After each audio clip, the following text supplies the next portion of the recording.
सांगितली मात नजरागी. नाथ महाराज म्हणतात मला स्वप्न पडलं आणि स्वप्नामध्ये विश्वाचे नाथ ज्ञानोबा आहे माझ्या स्वप्नात. सांगितली मात रे ज्ञानोबा हे सांगितली मात रे माऊ सांगितली मात मज लागी. सांगितली मात मज लागी रे दिव्य तेज पुंज मदनाचा उचला.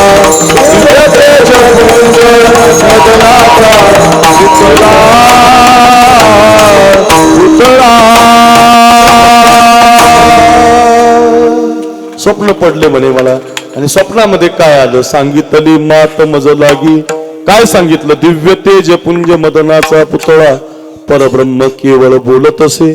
मग आजान वृक्षाची मुळी कंठासी लागली व माझ्या कंठाला आजान वृक्षाची मुळी लागली. आळंदीला या अलंकापुरीला या आणि तेवढी ती कंठाची मुळी काढा असं स्वप्न पडलं.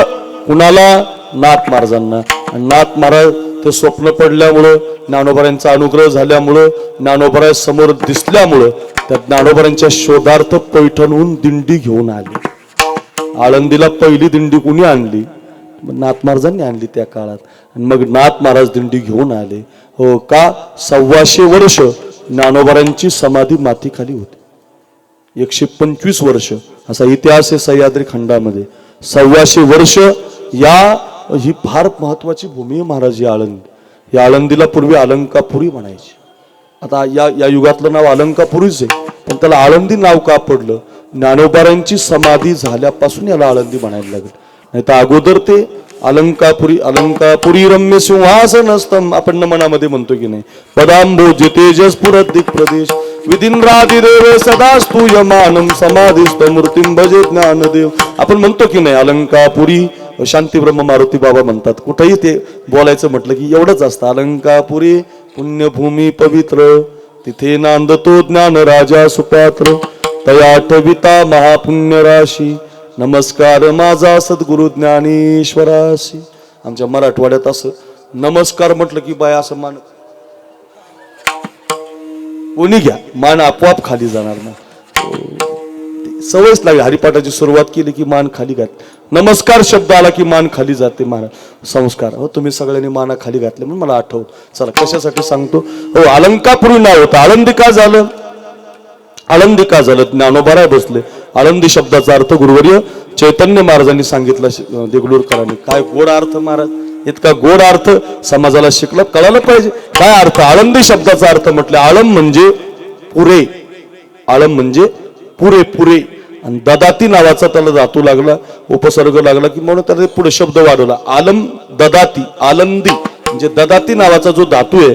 ददाती म्हणजे देणारा आणि आलम म्हणजे पुरे. पुरे देणारा पुरे म्हणूस तर देणारा. या जगात देव आणि पुरे म्हणूस तर देणारा ज्ञानोबा आहे बरं का. दोनच लोक आहेत पुरे म्हणूस तर देणार. पुरे म्हणाल तोवरी प्रमाणे की नाही याला तरी यारे लागे अवघे माझ्या मागे माग उद्या. हो काय काय काय आजी देतो पोट भरी आणि पुरे म्हणाल तोवरी माझ्या माग माग या. मग तुम्हाला पुरे म्हणाल तोपर्यंत देतो आणि यायचंच असेल तर ज्ञानराजांच्या मागे या. पुरे म्हणाल तोपर्यंत देतात. तुम्हाला पाहिजे तेवढा पकवास देतात. पाहिजे तेवढं गायन देतात. व्यवहारात तर देताच देतात. परमार्थातला देव देतात. महाराज ज्ञानदेव म्हणतात. ज्ञानदेव देतो. व्यवहारातलं देतात. गायनातलं देतात. लोकांना कसं बोलावं हे पण देतात. सगळं देतात महाराज. हे तर देतातच पण अखंड ज्ञानदेव म्हटलं तर वासुदेवाची होतो अखंड वदनी वदेतो. काय ताकद आहे महाराज. म्हणून पुरे म्हणाल तो वरी. जसा देव पुरे म्हणूस तर देतो आपल्याला तसे संत आपल्याला पुरे म्हणूस तर देतात. म्हणून आळंदी आळंदी हे गाव उद्या म्हणायचंय पुण्यभूमी ठाव आळंदी हे गाव. ही पुण्यभूमी आहे महाराज. याच्यासारखं स्थान नाही बरं. काल आम्ही कीर्तन ऐकलं शिंदे माऊलींचं. त्यांनी कीर्तनात सांगितलं महाराज. ते म्हटले जरा धन कमवायचं. धन म्हटले मग धन कुठे आहे जगात. ते धन म्हटले सुवर्ण पिंपळाच्या खाली आहे. आळंदीत जो सुवर्ण पिंपळ आहे तिथं निधी आहे. निधी आणि त्या सुवर्ण पिंपळाच्या खाली कुबेरानं आपले सगळं धन ठेवलेलं 1.25 लाख प्रदक्षिणा रुक्मिणी मातेनं मारल्या. त्यांना कुंकवाचं धन पाहिजे होतं, परत आलं. त्यांना कोणतं धन पाहिजे होतं? पती पाहिजे होता त्यांना, परत आलं धन. आपलं गेलेलं असेल तर प्रदक्षिणा मारा, 10 मारा, 20 मारा, 1.25 लाख मारा. आमचे साखरे महाराज इथं आळंदीत राहिले, कंस्ट्रक्शनची कामं करतात. त्यांची पत्नी आहे, आमची चुलते लागतात, म्हणजे आमची चुलती आहे. मी तिला कायम पाहिलं ना मंदिरात, ती एकच काम करते, फक्त प्रदक्षिणा मारते. पैसे ठेवायला जागा नाही पण प्रदक्षिणा मारते, म्हणजे पैसे मिळतात. मला तुम्हाला हे सांगायचं काय, ज्ञानोबारा लोक म्हणतात ना सुवर्ण पिंपळ काय, तो सोन्याचा पिंपळ, त्याच्या खाली धन आहे महाराज, ते कुबेरानं ठेवलेलं. अशा आळंदीचा एक एक महिमा आहे, तो सांगत राहिला तर आपले 2 वाजतील, संपायचं नाही. चला जाऊ द्या. अशा ज्ञानोबारांना 125 वर्ष संतोष महाराज ती समाधी माती खाली होती महाराज. पूर आला म्हणे आळंदीला आणि त्याच्याकडे कोणाचं लक्ष गेलं नाही, समाधी लोपली गेली आणि त्याच्यात लोकांनी ज्ञानेश्वरीचे शब्द बदलायला सुरुवात केली. अपशब्द ज्ञानेश्वरीत यायला लागले. आतापर्यंत ज्ञानोबारांना काही वाटलं नाही, पण ज्याच्यासाठी अवतार घेतला, जे काम ज्ञानोबारांचं प्रमुख काम काय, लोपले ज्ञान जोगी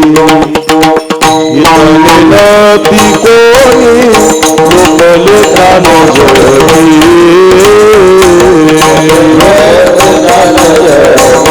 सगळ्यांच्या पाते सगळ्यांनी म्हणा, सगळ्यांनी म्हणा.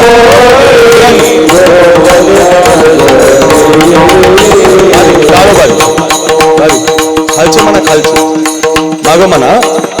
लोपले ज्ञान जोगी हितनी नती कोणी, लोपले ज्ञान जोगी.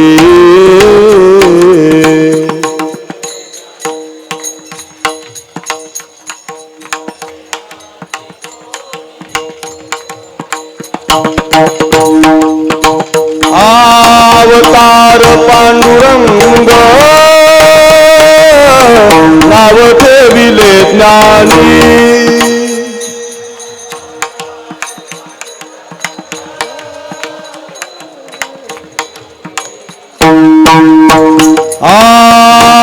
अवतार पांडुरंग नाव ठेविले ज्ञानी. बोला अवतार पांडुरंग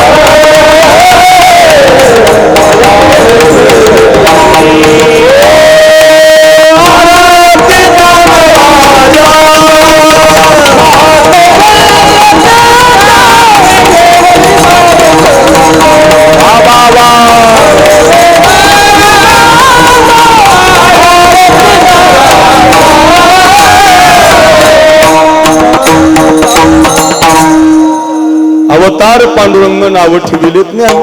ज्या ज्ञानासाठी ज्ञानोबा जन्माला आले त्याच ज्ञानेश्वरीमध्ये चुका व्हायला लागल्या, शब्द अपशब्द यायला लागले. आणि मग ज्ञानोबा स्वप्नामध्ये गेली. नाम याचा तुका आणि ज्ञानी याचा एका, असं प्रमाणच आहे बरं का. नामदेवरायचा अवतार तुकाराम महाराज, उरले ते शेवटी लावी तुका. ज्ञानोबारांचा अवतार नाथ महाराज. आणि मग पैठणहून नाथ महाराज दिंडी घेऊन निघाले. आपले 11:15 वाजल्यामुळं दिंडी आळंदीला आली. दिंडी मधलं भजन ऐकून मस्त इथं मुक्काम झाला. पण आता इथं तीच पूर आल्यामुळं, माती आल्यामुळं कुठं समाधी आहे हे कळे ना. आणि म्हणून असं चरित्रात वर्णन आलं, नाथ महाराजांनी तपश्चर्या केली, साधना केली. हो, साधना केली. जिथं समाधीला बसले, जिथं साधना केली, तो नाथपार आहे बघा. तो नाथपार मंदिरात हैबत बाबाच्या नंतर आपण जे दर्शन घेतो ना, तो नाथपार आहे. तिथं आता योगीराज महाराजांनी आपण नाथ महाराजांची मूर्ती बसवली. पूर्वी पादुका होत्या, आता मूर्ती बसवली. आणि मग तिथं त्यांनी तपश्चर्या केली. आणि मग ज्ञानोबारांनी मार्ग दाखवला की इथून नंदी आहे, नंदीच्या बाजूने तो नंदी बाजूला करा, तिथून आतमध्ये भुयारात यायला जागा. आणि मग आपण जो चक्कर मारतो का नाही असा नंदीला, तिथून सिद्धेश्वराच्या मंदिराच्या अलीकडून तिथून नाथ महाराज खाली गेले. परब्रह्म केवळ बोलत, विश्वाच्या प्रकाशासारखा प्रकाश तिथं दिसला. ज्ञानोबारांचं दर्शन नाथ महाराजांना झालं, मन भरून आलं. आणि ज्ञानेश्वर महाराजांनी खंत सांगितली की ज्ञानेश्वरी घेऊन जा. आणि ज्ञानेश्वरी घेतली. ऐका, बाहेर आले नाथ महाराज. अगोदर मुक्काम केले आळंदी, तिथं सगळी ती समाधीची जागा स्वच्छ केली. आणि आज जी समाधी आपल्याला पाहायला मिळते ती नाथ महाराजांनी तिथून ती मातीच्या बाजूला केली. म्हणून मी मगाशी म्हटलं, आपल्यावरती नाथ महाराजांचा उपकार आहे की आपल्या कपाळाला जी समाधी लागते नाथ महाराजांनी आपल्याला दिली. पुढचं ऐका आता. आणि